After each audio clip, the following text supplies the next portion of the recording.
You know, as someone's currently in production for The Mystery of Edwin Drood opening next month, honestly, it warmed my heart to see the main character, this detective, using that source material as evidence. This theater geek was sitting there in the auditorium incredibly happy.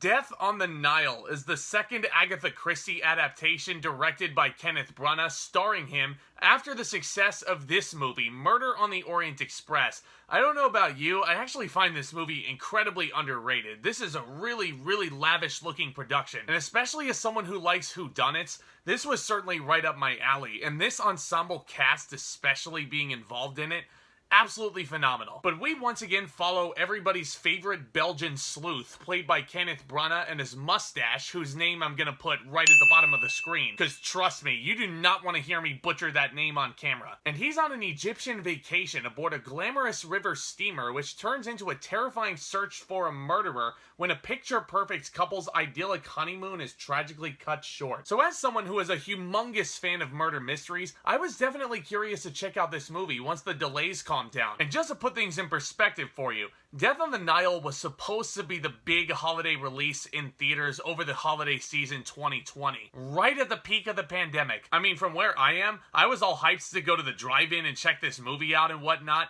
but alas, better late than never, right? And I gotta say, especially after getting home from the theater seeing this, I think this production design might actually be an improvement over the 2017 film. And maybe that's just because I'm a sucker for ancient Egypt and its history, and seeing the pyramids on the big screen and the way Kenneth Branagh moves the camera around this scenery, it's a spectacle. The Nile River itself looks unbelievable. The boat itself and the costumes are extremely lavish and period appropriate. And then when you add this grand score by Patrick Doyle, it just really adds to the gravitas of the situation here. Technically, this is an astonishing feature film. And to Kenneth Branagh once again with this film as the detective, he continues to prove why he is one of the most talented gentlemen alive for my money. They call him a modern day Sir Laurence Olivier for a damn good reason. He just has this aura and this presence around him that is so infectious, and it shines through every frame. His monologuing when he's solving the case or when he's interviewing the various suspects, he has this charming intensity about him that you can't help but hook yourself onto. And you can clearly tell through his performance and his directing style, he's having an absolute blast putting this movie together. As I'm sure this entire ensemble cast had, they came to play on this project. Gal Gadot definitely shows a lot of power and poise with every frame she takes in, and she's her fantastic usual self. The lovely Mackey makes an appearance here, and I've seen a lot of people on Twitter compare her to Daisy Ridley, who is in Murder on the Orient Express. And honestly, I think Mackey is going to be a superstar in a few years. I cannot wait to see what else she does. And putting aside the recent controversial opinions she's been putting out, Letitia Wright is really good in this film, all things considered. And she gets a lot of screen time as well. I mean, everybody in this cast is just on their game. The one and only Annette, absolutely phenomenal in here. Tom Bateman gives a really emotionally grounded performance. Russell Brand, I don't see anybody talking about Russell Brand playing the doctor in here. He was so good. Far different of a performance than we're used to from Russell Brand at this point. But let's face it, guys, all these supporting characters, just like Murder on the Orient Express, it has the same exact issue. They get surface level development. Only in the case of Death on the Nile, the first half of this film really had me scared. I really was not getting into it, because not only was it moving at a snail's pace, the drama in here honestly felt right out of your daytime soap operas.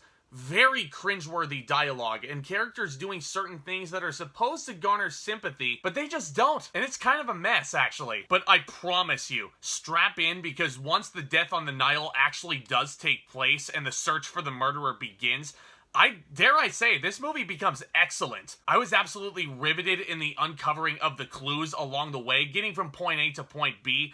It was so fascinating to watch. Absolutely mesmerizing experience, aside from a few choppy editing choices here and there, which I honestly did not care for, because sitting there in the theater honestly made me seasick sometimes. I will tell you one last thing, though.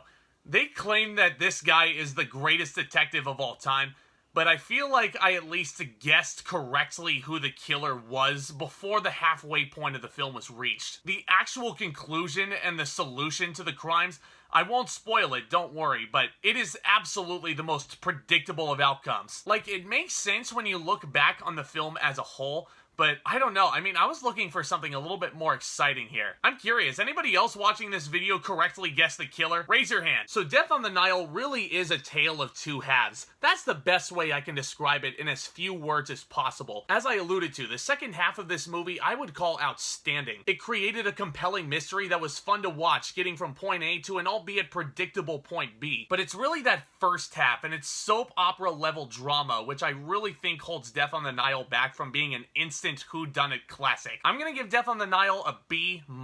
I do definitely prefer Murder on the Orient Express over this, but color me surprised, I would love to see Kenneth Branagh come back as this detective. I'd love to see him adapt more Agatha Christie works. I mean, if he's up for continuing to play this character, I am there. Day one, as a whodunit fan especially, I'm willing to support it, because we really don't get a whole lot of movies like this anymore, guys. But let me know what you thought of Death on the Nile down in the comments section below. Let's go ahead and discuss this movie further. And did you predict the outcome of the crime correctly? Obviously, I love creating this content. I love discussing all brand new things, cinema and entertainment with you guys.